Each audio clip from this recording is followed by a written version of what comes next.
assignments for the workbook. So now we move on to this section, which is compound interest. And the way this is contrasted from simple interest. So simple interest was some amount you borrow, a fixed fee.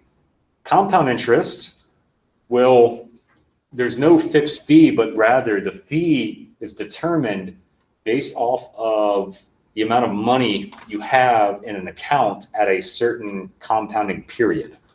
So this is the more practical form of interest that is used in day-to-day various investment accounts and borrower accounts. So credit cards, for example, Discover card. They do this where at the end of each payment period, they will charge a fee based off of how much money you have in the account. Mainly this is, well, it works in two ways. So this really motivates people with a borrower account to pay off more money, because the more money you pay off, the less money that will be in the account, and therefore a smaller fee that they will add for having that money borrowed. It also works against you if you decide to pay off the minimum balance. Say if you have a credit card. So I remember with having Discover, they would always say the minimum payment for the month is $35. You do not want to pay off just the minimum. It sounds really nice from that perspective, but the less money you pay off, the more of a fee they get to charge because you have more money borrowed from them. You pay off more money now, you pay less later. So you really end up saving money by paying more now. And so this also works with investment accounts. They will give you a bonus for how much money you have in some investment account at the end of a compounding period. Say at the end of each month, each week, each day or year. But as a precursor idea, we're going to talk about this little corollary idea, just this quick little formula. It comes up in a few homework problems and I wanted to reference it. It mainly works as a nice precursor towards the formula that you may see at the bottom of your screen, bottom of the screen here, which you may recognize. But what this top formula says, given the annual rates R, so that is a percentage, and the number of compounding periods per year M, then you could figure out another rate, which they call I. And out of all those wordings, the formula is actually very simple. It's just one division. So if we look at, say, example 1, and really we only have one formula to work with here, which tells us what we should be looking for. I, R, and M. Where I and R are both rates, they're both percentages. They're telling us to find R. So they all automatically tell us, find R. Okay, we don't know R. So I, lowercase I, is also a percentage. Well, look here, we have a percentage. I'm going to put that here as a decimal. And then that leaves M. M, as I see from the definition, the number of compounding periods per year. Well, I don't see any number. Well, I see per half year. Now, a question I like to ask one of my 1 of 5 students whenever I get to this part is, all right, they say per half year. How many times is, what indication does that give you about compounding periods in a year? If something's compounded half a year, how many times may that occur? Once, probably. Twice. How can you get a whole full half? How many, so I can break down the question in a more concise manner. How many times does something half a year occur in a year? The first half of the year, the second half of the year? Twice. It's twice. This will be 2 times. Something that occurs half a year will occur twice. Another way they could have said this, semi-annually. Semi-annually means it occurs twice a year, or biannually. Or I guess there's a discussion about, does biannually mean once or twice a year? Does it mean once every other year?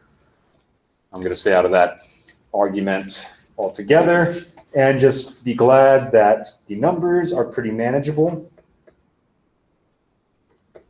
R is unknown, and M is 2, which means all we have to do to get R by itself is multiply by 2. Multiply by 2. And I hope you're not offended that I won't be performing this computation on the screen.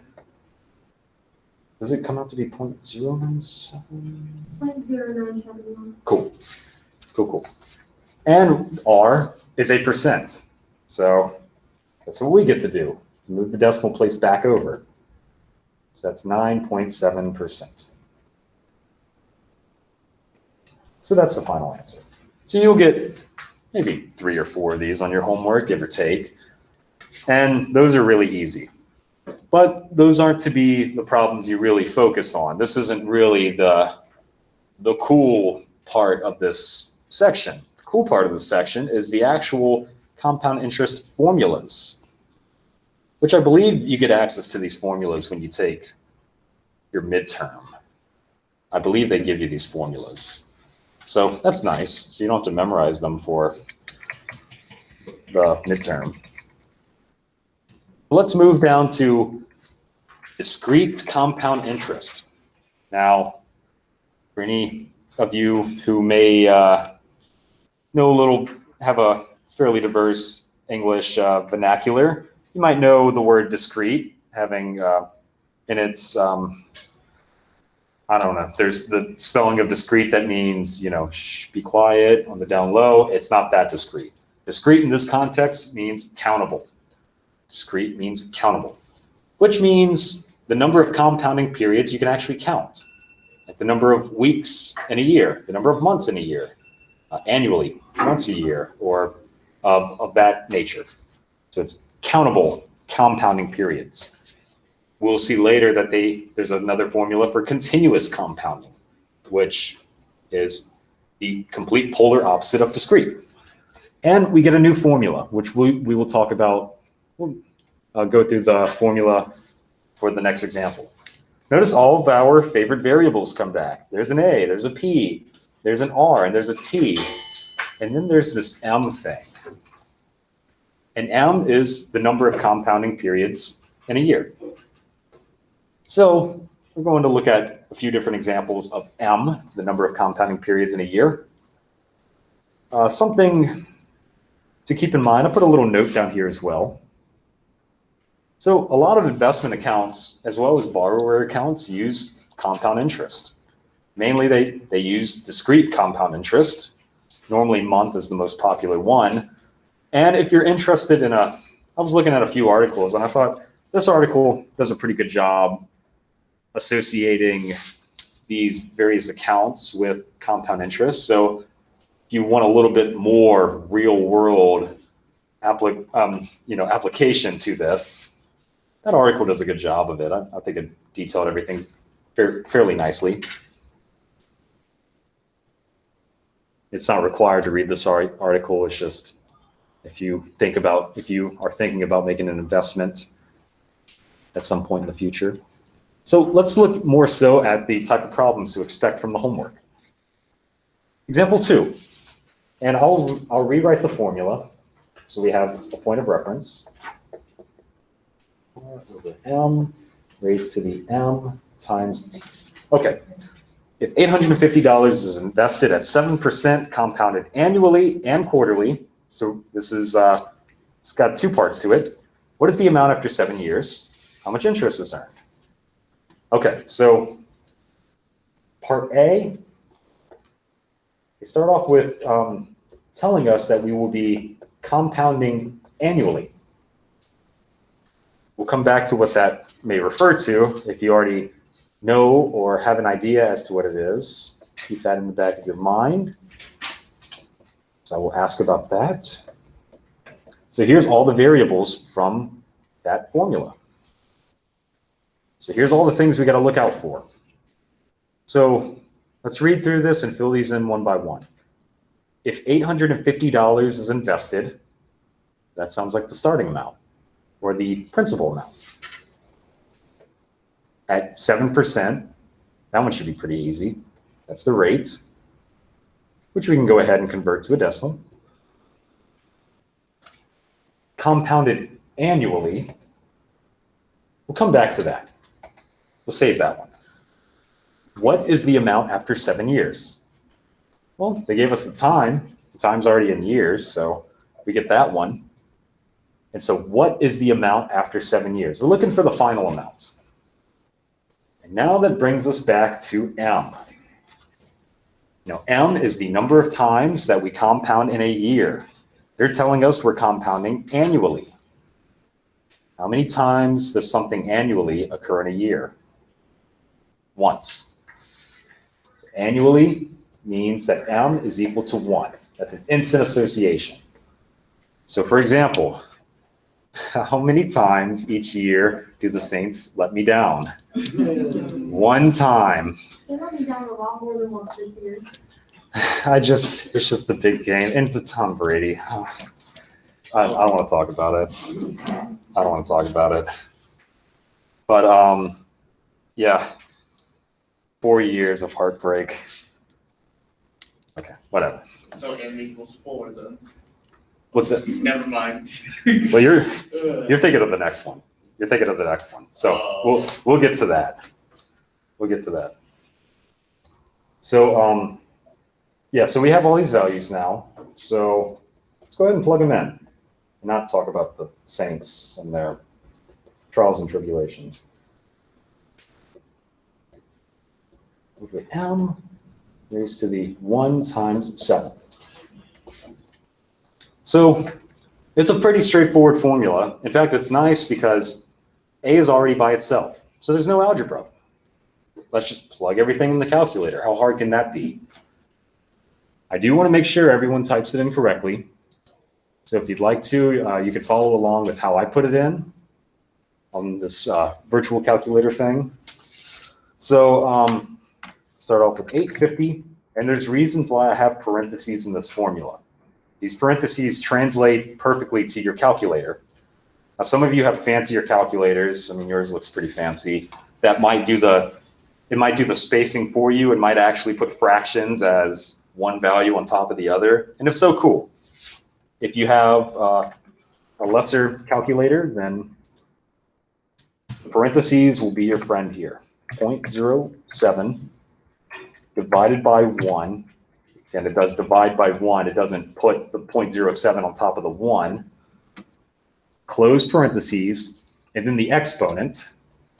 So the exponent in the calculator, because some people forget, there's this little hat-looking symbol over here. It's called a caret. And that means your exponent. It's basically saying, all right, the next stuff is going to go up there, but not physically, but we're telling the calculator that. And then more parentheses, because the formula has parentheses, 1 times 7. Those parentheses, if you type all of that in, just like that, or however you do it on your calculator, you should get exactly this value. And if not, you just need to make sure you see where things might have went wrong at. But I'm going to round it to 2 decimal places because we're dealing with money, and we're already done. That's all we had to do for that part.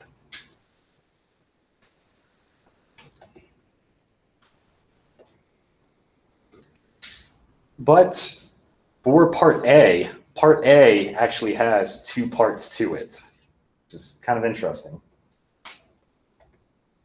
So let's call that part I.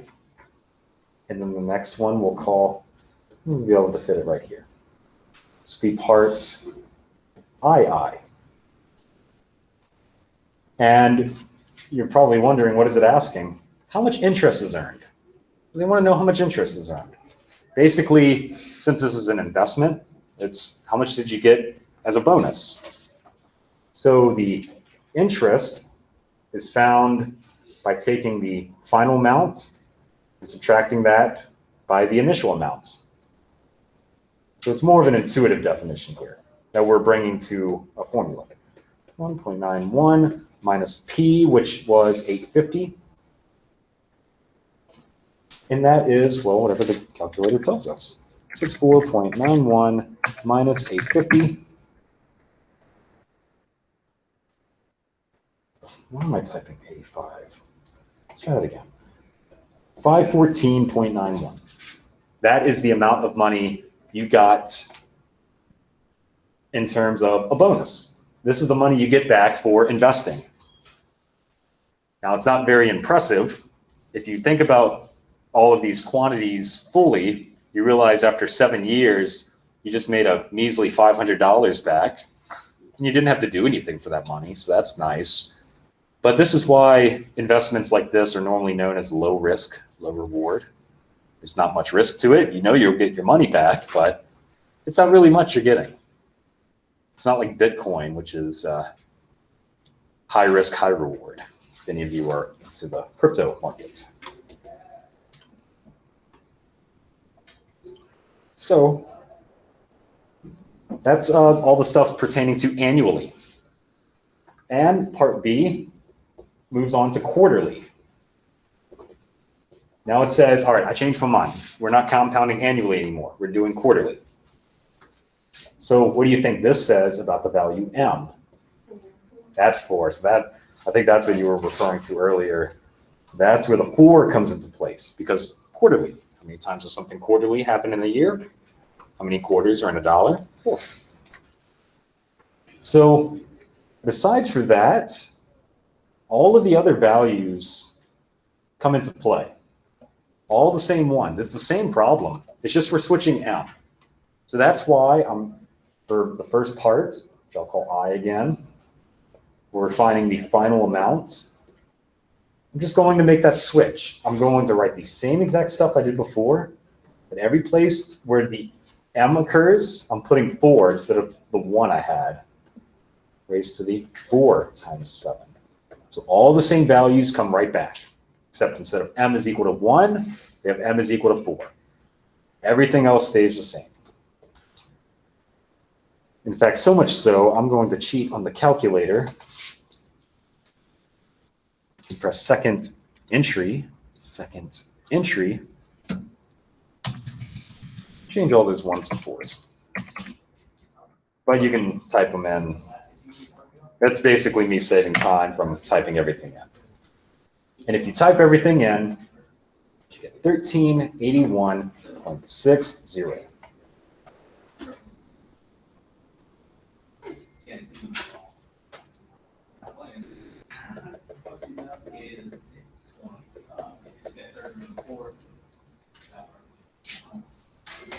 All right, and so for the second part, how much interest is earned?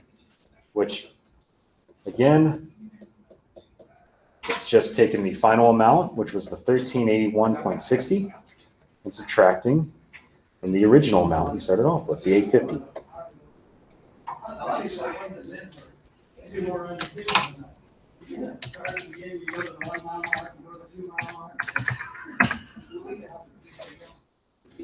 And it looks like we get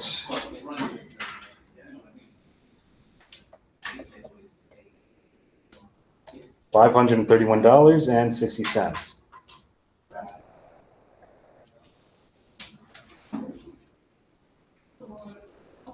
Does anyone have any questions about this?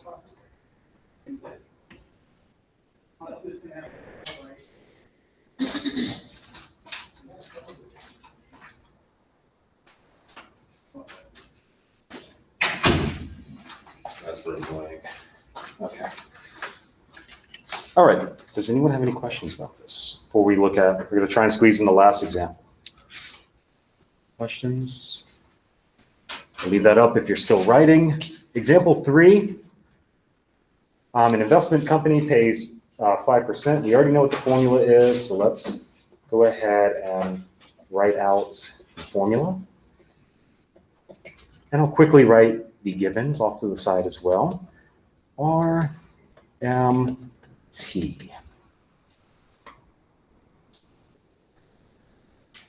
An investment company pays 5%. Okay, that's the rate, 5%, 0.05. Compounded semi-annually. What does that one mean? That's M is 2. A good way I remember for the semifinals, how many winners do you get? 2. The quarterfinals, how many winners do you get? 4. You can remember it that way if you're a sports fanatic. You want to have $14,000 in the future. That's going to be an A value. 14,000 in the future. How much should you deposit now? So notice it's switching the final and the initial value. We want to know how much to invest now in order to get 14,000 in the future. And we already said was 2 for the semi part. And the time they gave us that is 5 years. Let's quickly go ahead and plug everything in.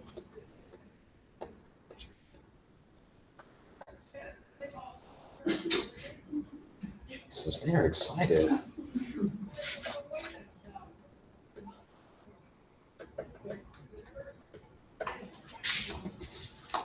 In their defense, that was me yelling at the Saints game. So I understand. So the bad news here, we have to use algebra because P is not by itself. The good news is all of this stuff over to the right can be immediately put into the calculator. You could put all of that in the calculator all at once. I'm going to do that right now with the parentheses and all. Parenthesis 1 plus 0.05 divided by 2, close parenthesis, exponent, more parenthesis, 2 times 5, close parenthesis. And so that tells us that we get an ugly but albeit manageable number. 1.280084544. And the good news about cleaning it up here is all we have to do is divide both sides to get P by itself. So P is 14,000 divided by 1.280084544. You compute this value, I'll do it here. As soon as you compute that, you are done for today. 0 divided by, and I'll use that answer trick again. Second and answer. Or you could just type out the number yourself.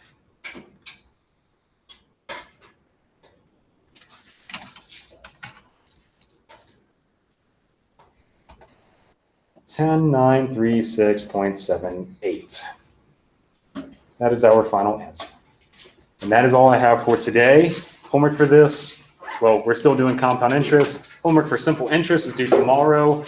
You have not signed the roll sheet. It is over there. So sign that. Other than that, get your workbook. Have a good day.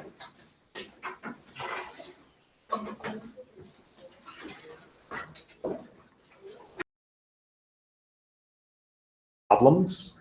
And there was a formula we introduced that I'm going to write down here because we're going to use it a few more times. It's A is equal to P, parentheses, 1 plus R over M, those parentheses, raised to the M times T. That was the formula we introduced. And with that comes a few variables that we need to account for.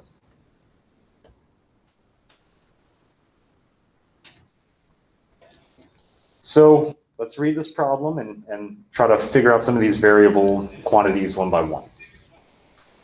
Rental costs have been going up at 9.5%. So that one hopefully is clear. That's the rate. 9.5%, which is 0.095.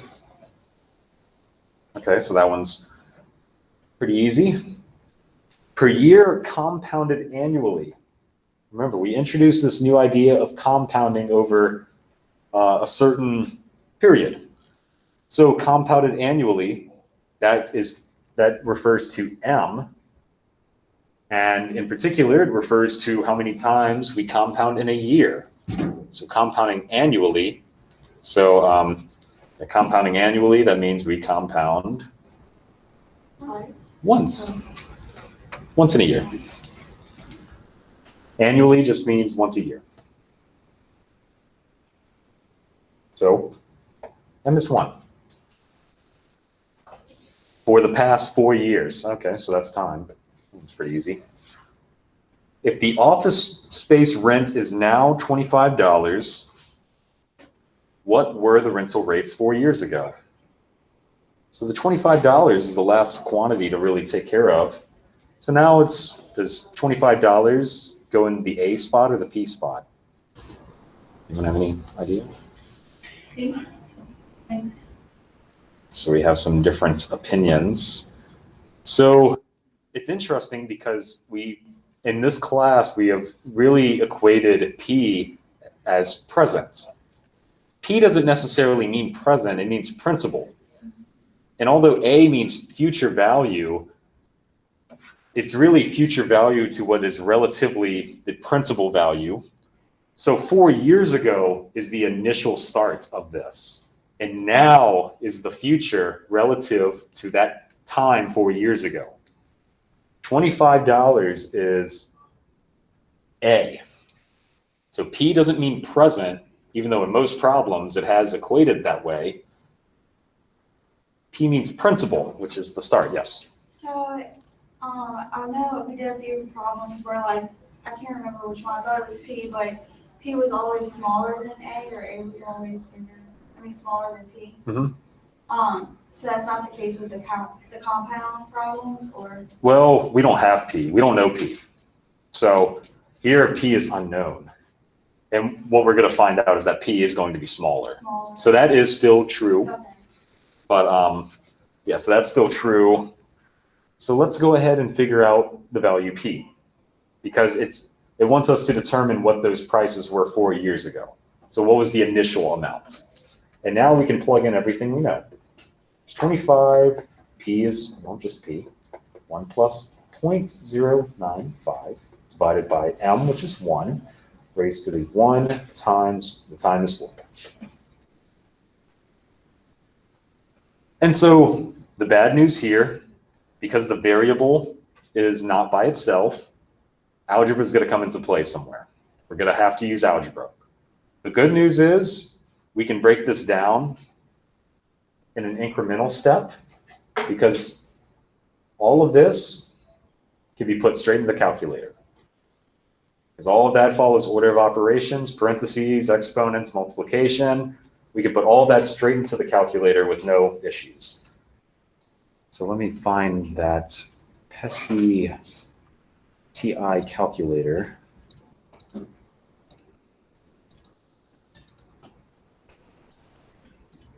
Oops. Okay, cool. So let's go ahead. Everything I underlined in red, just going to put that straight into the calculator here. 1 plus 0.095 divided by 1. Those parentheses. Remember, this little hat notation means exponent. Open more parentheses. 1 times 4. Close parentheses. Enter. We get a number. So we're going to write down that number. I'm just going to write down every digit. 25 is equal to P times, well, the number we got. 1.437660951. And so by doing this computation incrementally, the algebra itself becomes very clear on how to get, well, P by itself. All we have to do is just one division. One division. Divide both sides by this 1.437660951. And same thing goes right there. So cancel, cancel. What that looks like, P is equal to 25 divided by, well, that giant number, 6095. So the good news here, we don't have to type that giant number into the calculator if you're comfortable with the ANS command, as I've mentioned a few class periods now. 25 divided by second. Go down here to ANS. By doing that, it will just put down the output of the previous line. So it puts all those numbers for us. So we don't have to type them out. Or if you want to just type out the numbers anyways, the 1.43, blah, blah, blah, you're more than welcome to do so. And the final answer we get for P is 17.3, and I'm going to round it to the nearest cent, 39. So the intuition you had about P being smaller, that's still true here, means it was $17 4 years ago, and now it's 25.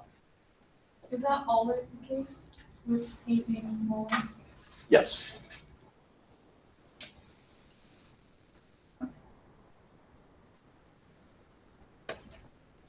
So really that doesn't come up in compound interest too much, not in this class. In college algebra, it may be a little bit more helpful because solving for any one of those other variables requires natural logs. If you're wondering what that is, well, you don't have to worry about it. We don't use that in this class.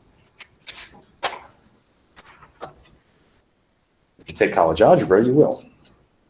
But I have a feeling a lot of you are going to go into statistics next semester. Cool.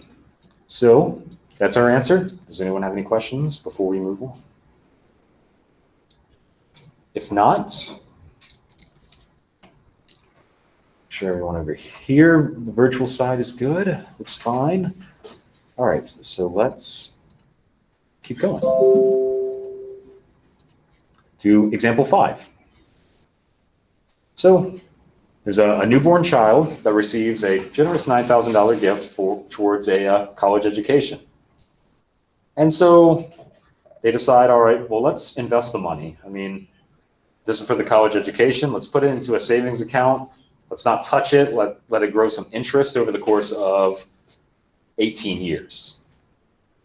So they find a bank that says, hey, we'll do that for 6.7% and we'll compound that quarterly. You think, all right, cool. It's not like the money's going anywhere anyways. So let's figure out how much that money will be in 18 years when the kid actually goes to college. So the formula stays the same.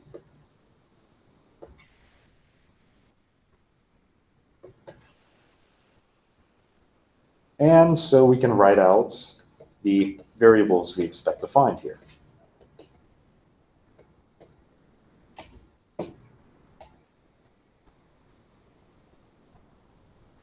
Okay, so let's read through this and think about some of these values.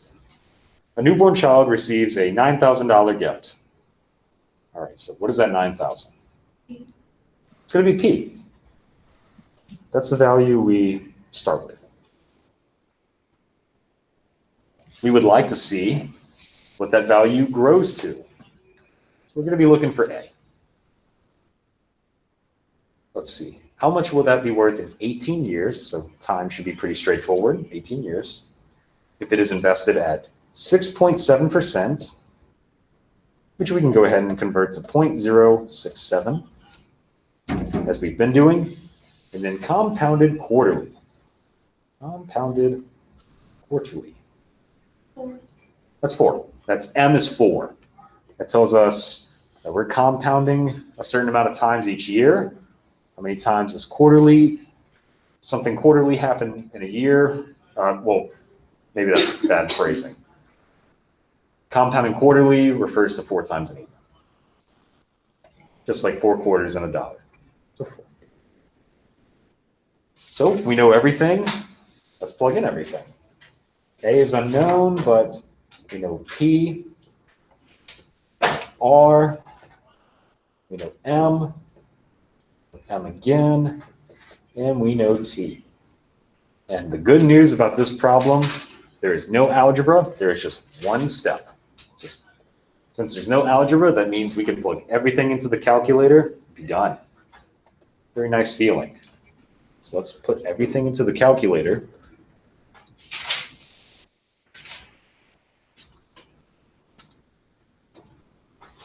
Unless the calculator,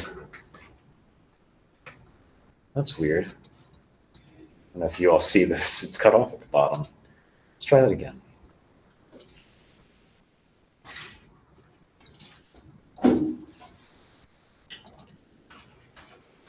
Okay, let's try it again. Okay, so 1,000 parentheses 1 plus 0.067 divided by 4.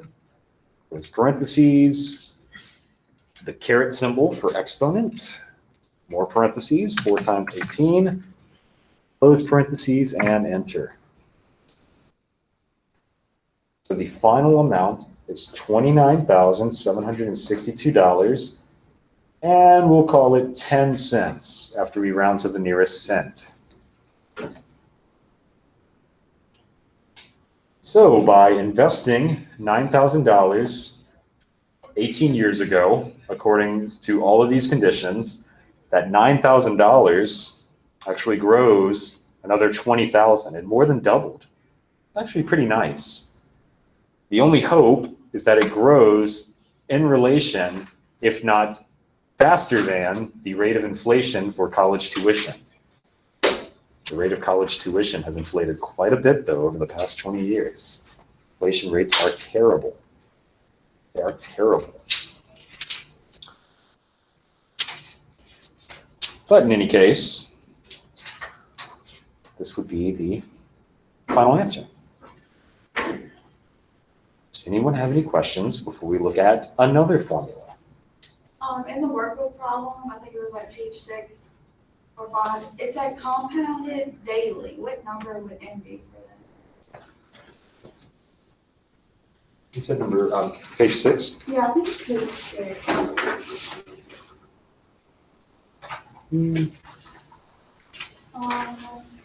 It says use 365 for the number of days in a year. So that would be M.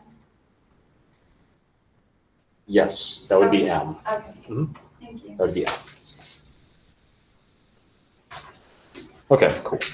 So let's proceed to the new formula. And so previously, we talked about the formula of discrete compound interest, where discrete refers to some finite number of compounding periods or countable compounding periods. Annually, daily, monthly, semi-annually, quarterly, all that stuff. But what about if you're compounding an infinite number of times? So that might sound a little bit weird. How do you compound an infinite number of times? And really, the breadth of this goes more so into the calculus realm of things. In fact, it's a very fun calculus problem, but none of you will ever have to worry about that. And instead, the calculus is done for you, and it gives you a nice formula, which is colloquially, there we go, known as the PERT formula. Colloquially, there we go. It's a tough word to say. Colloquially. PERT formula.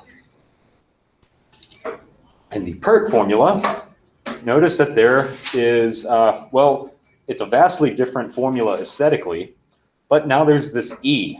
There's this random E that shows up. Some of you might be familiar with this formula, and maybe not. Either way, I'm going to show it step by step regardless. One thing to notice about this formula, this E thing, it's not a variable. It's not a variable, so don't try to plug anything in for E, because it doesn't work that way. E is just like pi.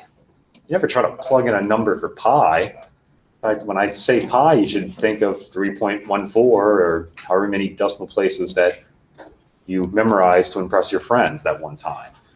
E is the same way. E is some number, in fact, it's 2.71 and some other digits.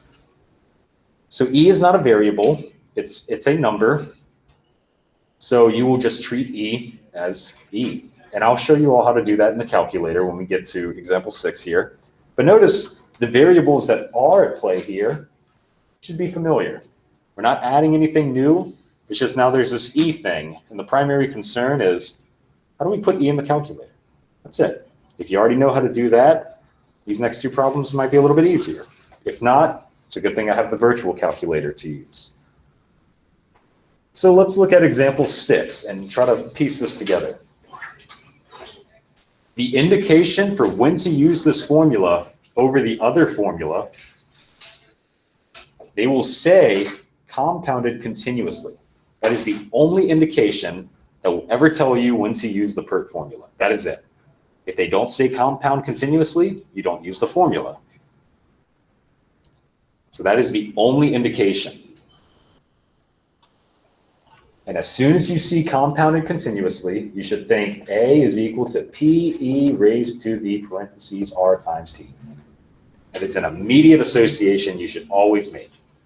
You know, it'll just make your life a little bit easier in this class, which immediately tells you which variables we should look for.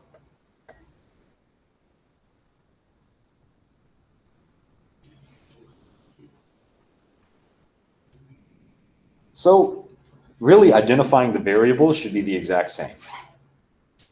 $8,000 is invested at 3%. That's a pretty easy one.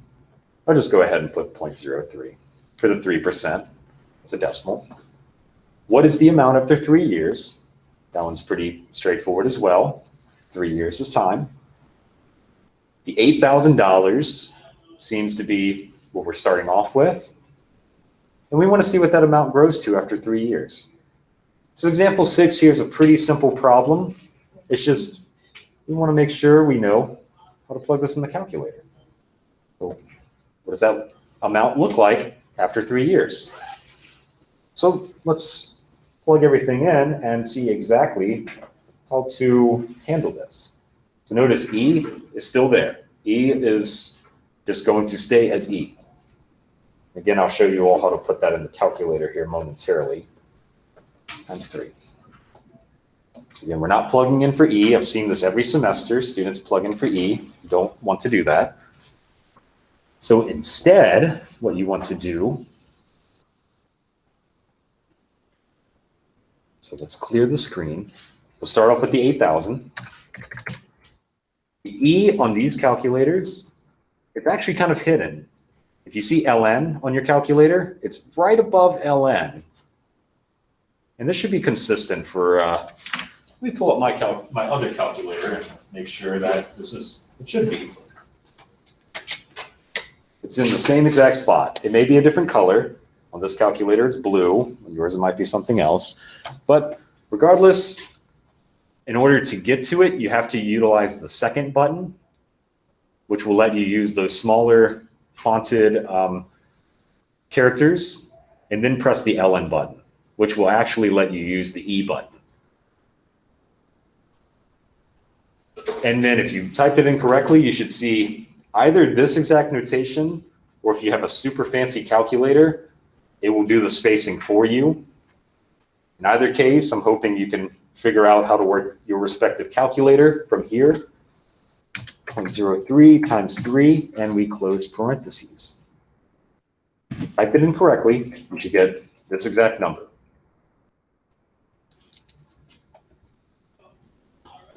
$8,753.39.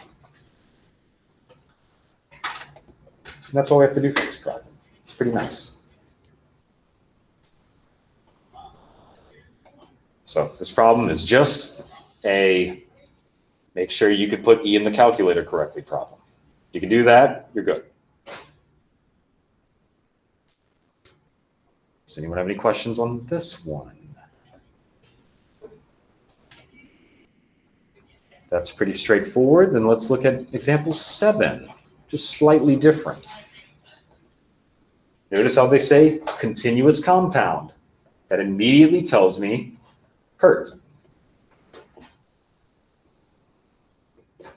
Immediately tells me the PERT formula, which immediately tells me which variables I should be looking for.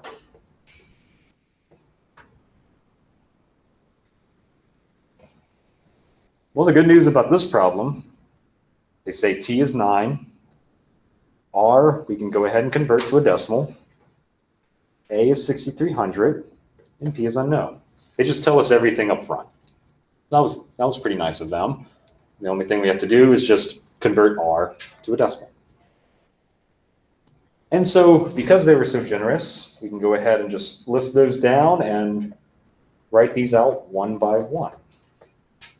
P is just P. There's E raised to the 0.0712 times 9.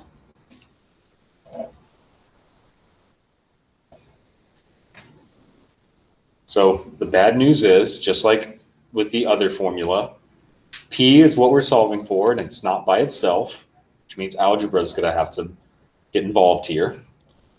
The good news is, like the previous formula, oops, everything I'm underlining here can be put straight into the calculator all at once.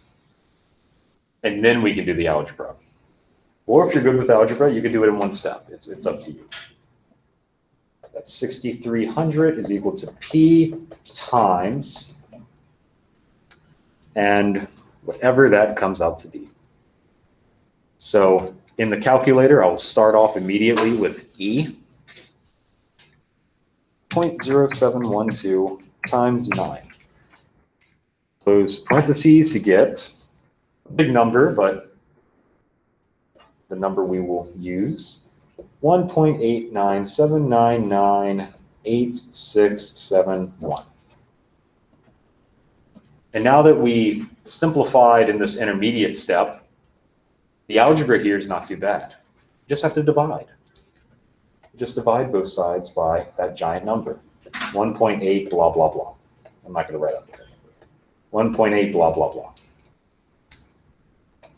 So cancels, cancels, and I'll write out what it comes out to here. 1.8979986671.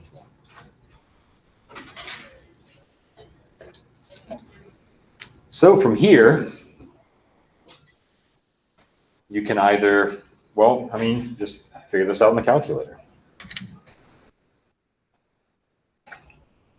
6,300 divided by, so you can either put the number yourself or use the ANS thing I told you about, very convenient command. And if you type it in correctly, you should get 3,319.29, round to the nearest cent.